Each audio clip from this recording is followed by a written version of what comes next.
President Trump treks down to Florida to celebrate the latest accomplishment in his immigration crackdown. He joined Governor Ron DeSantis to mark the opening of Alligator Alcatraz, a high-security detention center for illegal immigrants. Let's bring in Tricia McLaughlin. She is the Homeland Security Department Assistant Secretary. So let's put up the stats for this Alligator Alcatraz. It's going to have 3,000 beds, aims to detain, process, and deport illegal migrants. One-stop shopping, as the governor put it.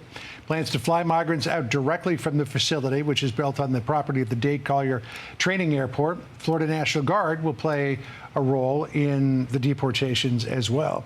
How much of an asset will this be to DHS and ICE and Border Patrol in terms of getting out of this country some of the people that you're really trying to move back to where they came from, or to a third country? Like you said, a one-stop shop, it's going to be a key asset. It's an operational key for us to have that detention bed space, but not to mention, they got this up and running in 8 days. It'll have 3,000 beds. As you mentioned, this could be a blueprint for what we have around the country. So major kudos to President Trump, Secretary Noem, calling on these state and local governments, hey, we need bed space. We need help so we can turbocharge that arrest. And that's exactly what Governor DeSantis and the Attorney General of Florida just did. They've nicknamed it Alligator Alcatraz because Alcatraz was known as the inescapable prison because it was out there in the middle of San Francisco Bay. Very cold water, swirling currents.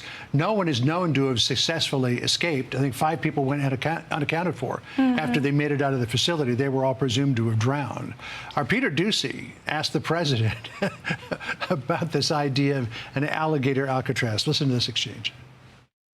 It's the idea that it's dumb and you're interbreed. It's cheap. They just get eaten by an alligator or a fake stuff. I guess that's the concept. This is not a nice business. I guess that's the concept. Don't run in a straight line. Run like this. And you know what? Your chances go up about 1%. Okay? Not a good thing. Now, I spent some time in the Everglades near that area with a photographer named Clyde Butcher, who is sort of the Ansel Adams of South Florida.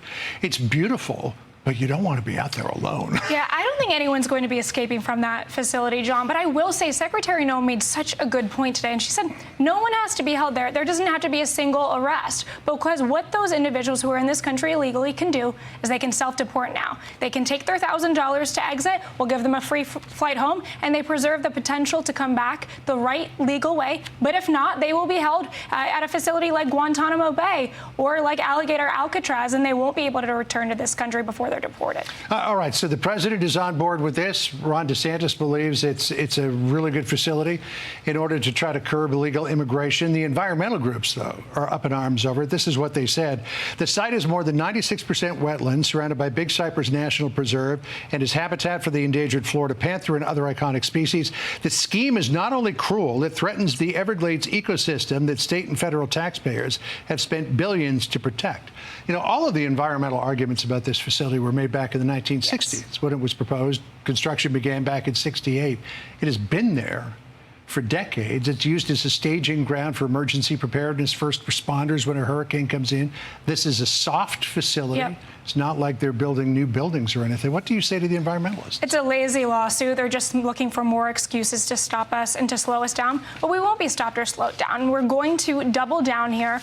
The American people should know that 70% of arrests of illegal aliens under this administration have been of individuals who either have criminal convictions or pending criminal charges against them. So we are getting the worst of the worst out of this country. Gang members. You saw recently we had an operation in in LA that we picked up 2 Iranians who were involved in terrorist activities and human smuggling, human trafficking. These are the people that we're trying to get out of this country, arrest and detain at places like Alligator Alcatraz. All right. Speaking of Los Angeles, the Department of Justice is suing Los Angeles over its sanctuary city policies. Here's what the U.S. Attorney, acting U.S. Attorney for LA County, Bill Asaley said. Listen here. What the president, the attorney general, and myself are doing is we are enforcing the law as written by Congress. And if these politicians don't like the law, if Karen Bass doesn't like the law, she should have changed it when she was in Congress. But they didn't do that. So we're not going to be lectured by these lawless politicians who, frankly, are more interested in protecting illegal aliens, criminal illegal aliens, than American citizens. The DOJ is arguing that the Supremacy Clause of the Constitution gives the federal government the authority to conduct its law enforcement operations unimpeded, even in sanctuary cities.